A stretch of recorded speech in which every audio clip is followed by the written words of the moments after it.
தமிழ்நாட்டில் வாடகை கட்டடங்களில் இயங்கி வரும் 15,313 அங்கன்வாடி மையங்களுக்கு சொந்த கட்டடம் கட்ட முதலமைச்சர் செல்வி ஜெயலலிதா உத்தரவின் பேரில் நடவடிக்கை மேற்கொள்ளப்பட்டு வருவதாக சமூக நலம் மற்றும் சத்துணவு திட்டத்துறை அமைச்சர் திருமதி ப. வளர்மதி தெரிவித்துள்ளார்.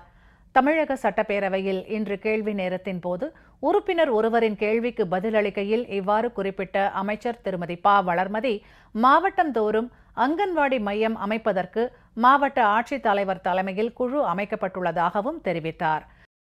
மாண்புமிகு தமிழ்நாடு முதலமைச்சர் புரட்சித் தலைவி அம்மா அவர்கள் தமிழகத்தின் அனைத்து மாவட்டங்களிலும் எங்கெல்லாம் அங்கன்வாடி மையங்கள் வாடகை கட்டிடத்திலும் வாடகை இல்லா கட்டிடத்திலும் இயங்கி வருகிறதோ அங்கெல்லாம் அங்கன்வாடி மையங்கள் சொந்த கட்டிடத்தில் இயங்க வேண்டும் என்று ஆணையிட்டு ஒப்புதல் வழங்கியுள்ளார்கள். அதன் அடிப்படையில் தமிழகத்தில் வாடகை கட்டிடத்தில் இயங்கும் 15,313 அங்கன்வாடி மையங்களுக்கு பல்வேறு நிதிகளை ஒருங்கிணைத்து சொந்த கட்டிடங்கள் கட்ட உரிய நடவடிக்கை மேற்கொள்ளப்பட்டு வருகிறது. ஒரு அங்கன்வாடி மையம் கட்டுவதற்கு மாவட்ட ஆட்சித்தலைவருடைய தலைமையிலே குழு நியமிக்கப்பட்டிருக்கிறது.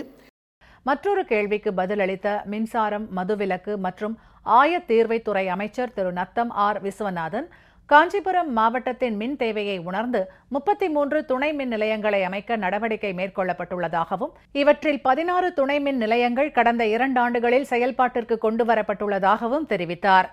சென்னை பெருநகரத்தை சுற்றி இருக்கிற மாவட்டம் காஞ்சிபுரம் என்பதால் அங்கே வளர்ந்து வரும் தொழில்களும் மின் தேவைகள் நாளுக்கு நாள் அதிகரித்து வருவதை கருத்திலே கொண்டு அந்த பகுதிக்கு புதியதாக 2017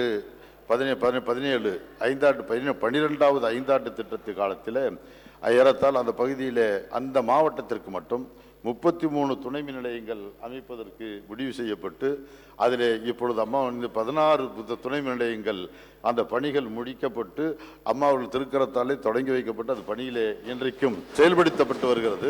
இன்றைக்கு இயக்கத்தில் இருக்கிறது. மீதமும் இந்த 2 ஆண்டுகளுக்குள் நிச்சயமாக ஒதுக்கப்பட்ட அனைத்து துணை மின் நிலையங்களும் நிச்சயமாக நிறுவப்படும்.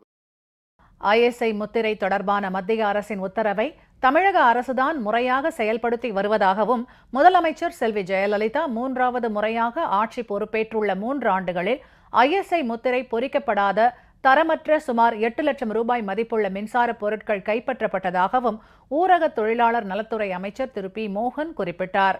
மத்திய அரசினுடைய இந்த சட்டத்தை தமிழ்நாடு அரசுதான் முறையாக சிறப்பாக இந்த 3 ஆண்டு காலத்தில் செயல்படுத்தி வருகிறது. கடந்த 3 ஆண்டுகளில் மட்டும் தமிழ்நாட்டில் 183 மின்சாதன விற்பனை கூடங்களில் ISI முத்திரை பெறாமல் விற்பனைக்காக இருப்பு வைக்கப்பட்டிருந்த 7,90,665 ரூபாய் மதிப்புள்ள 4,163 மின்சாதன பொருள்கள் கண்டறியப்பட்டுள்ளது. அவைகள் பறிமுதல் செய்யப்பட்டு விற்பனையாளர்கள் மீது நீதிமன்றங்களில் வழக்குகள் தொடரப்பட்டு